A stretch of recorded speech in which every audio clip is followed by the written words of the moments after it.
To God be the praise, to God be the glory. This is Yad, making another video on TJ. Basically, talking about the entitlement,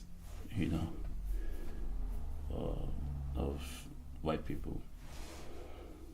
How would you explain the fact that someone, would want to fight in a division he's never fought? You are you are training for a fight that you haven't. The fighter that you're supposed to train hasn't signed. He hasn't signed a contract that says I'm going to fight you. He hasn't done that. He has not signed on the dotted line to say I'm going to fight TJ. And yet this guy is actually in a training camp right now for Demetrius. Does that make any sense whatsoever? Does it make any sense? Has anyone seen anything like that ever before? I've never seen it in all the years I've watched the UFC. I've never seen anything like that before in my life. Last time I checked, before a fighter even begins to train for a fight, they would already sign a dotted line. But this is the first time I've seen where a fighter is training for a fight to fight an opponent that has not even signed on to fight him. So just tell me, how entitled can you be to actually want something like that and to do something like that? That's just the epitome of entitlement. And it's kind of sad because of late, TJ has been going through a lot because a lot of people's Lord and Savior, Conor McGregor, called him a snake. And ever since then, that word stuck. And personally, I didn't really understand why. Well, I understood, obviously, because people, worship Conor. So, of course, they would take what he says as, as the word of their Lord and Savior and start auto-calling TJ a snake. And I personally never really saw TJ as a snake. And the TUF season between him and Cody showed, that he actually has, things that he can give to people, that he actually can give. He actually has something to offer, his teammates and whatnot. It shows that he's a good. Well, it shows that he's a good coach. That's what the TUF season showed, and that Cody is not a good coach. That's what it showed, basically. So I wish he went much further than that, but sadly, we're actually probably beginning to see the reason why he's really a snake now, and it's not so much because of what Conor said, but because that's kind of who he really is.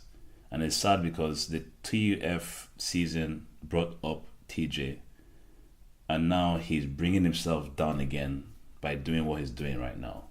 Because he's the same guy who was advocating for people not jumping divisions and jumping over rankings and stuff like that.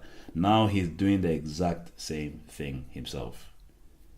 He's doing the exact same thing himself. So he's being a hypocrite, which anyone probably could agree is a snake-like, trait. I'm not going to buy into that stuff, but all I'm saying is that he's not making himself look good. Constantly chasing this fight with DJ, training for a fight that has not been agreed to by his opponent. In my own opinion, that is very disrespectful to his opponent. That's very disrespectful to DJ. It doesn't matter who his opponent would have been. His opponent could have been another white person, could have been anyone, but the fact that he is training for a fight and he hasn't even gotten a signature from DJ to say, okay, dude, I'm going to fight you, blah blah blah. The usual stuff that he's been experiencing for years and years. This is something that he hasn't done before, and he's doing it like it's the most normal thing in the world. Why? Because he's entitled. He's so entitled that he doesn't even care if his opponent hasn't even signed a dotted line. His benefactory, UFC and Dana have given him the go ahead, and that's all he needs. It doesn't matter if the dark skinned guy doesn't say, "Oh, I'm not going to fight you," or not. That doesn't matter. What matters is the fact that the establishment has given him the go ahead, and he will go ahead and train based off what they've said. Because what the dark skinned guy has said doesn't matter. It's what the establishment has said that matters, which doesn't bode well At to say that at the very least, it's not a very nice experience. I'm sure for DJ to be in this kind of position, and you can see even just by the interviews that everything that was said, that Dana was saying, and even those things that likely DJ said in his from his point of view were actually true. Because if you look at the as in how nonplussed they are about his response, they don't even care that this is a 10-time defending champion. They don't even give a damn that this guy has defended his champion, whether it's 10 or 11 times, and has equaled the record for Anderson Silva, another great fighter who has also been relegated as well by the UFC, who has also been pushed to the side by the UFC. I don't really care about UFC. I don't really care about stuff like that. But basically, these are dark skinned guys like me, who are descended from God, and basically, they are being mistreated, and there's a reason for it. It's according to what God has said in His Word that we would face, we're basically slaves, and that's what it looks like when you look at these things. If you just look at it and just be objective about how they've been treated. Look at how one person has been treated. Look at how the other person has been treated. One person has not even gotten a signature to say the fight is going to go ahead, and is training for the fight. The other person is trying to explain to people that this is what has been happening to me in UFC. He's actually come out to say this is a guy who doesn't talk about anything, and people say that it's because of his personality that he's not popular. GSP doesn't have the best personality. GSP is a guy who probably even in his French language he's not the most eloquent guy to speak to in an interview or whatnot.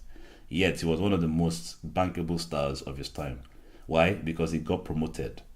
He was being promoted by the UFC in everything. He had his face splattered on everything. He had his face in commercials. He was in movies. He was in Civil War, Captain America, which is a huge blockbuster $1 billion making movie. He was in that. So basically, you can't tell me that this guy had the same. Have you seen DJ in any Metro PCS commercial? Based on what I read from somewhere, what someone said. Have you seen him in any real ads or adverts or anything like a movie or something like that? Have you seen him in any of these things? No. And yet this guy is a 10-time world champion or 11-time world champion. Just imagine that. If TJ was in DJ's position, do you honestly think that they would allow DJ to calm down and fight TJ? Would that be allowed? Would anyone even consider it at all?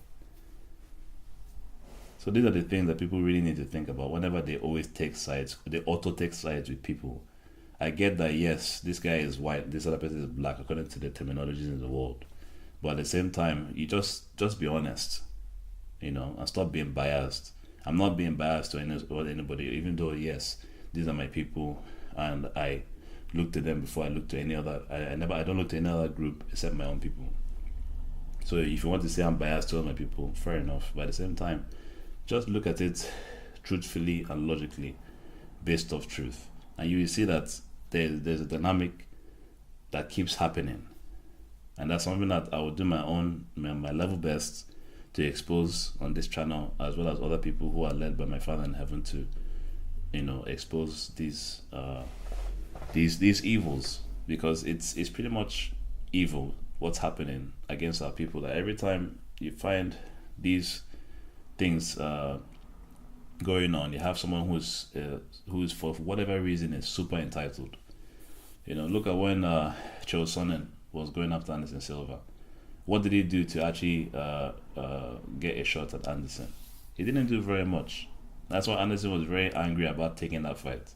And in the end, he almost ended up losing that fight because the guy was actually on test.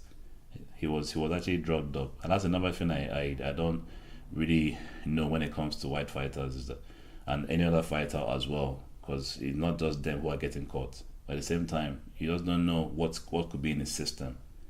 You don't know what advantages they could have given him to go against DJ. It's just a whole plethora of things. There's USADA and everything, but we don't know what goes on behind the scenes. We don't know what goes on behind the scenes with these fighters. So I don't know about it, but it was coming from the mouth of his own teammate, Uriah Faber, saying that TJ was looking like a pre-recent team. So what that lets me know is that there's some people who are allowed to do certain things that others are not able to, and as a result, they get so very entitled. You know, a lot of these white fighters get so very entitled that they just feel that they can do and say anything at any given time and get away with it.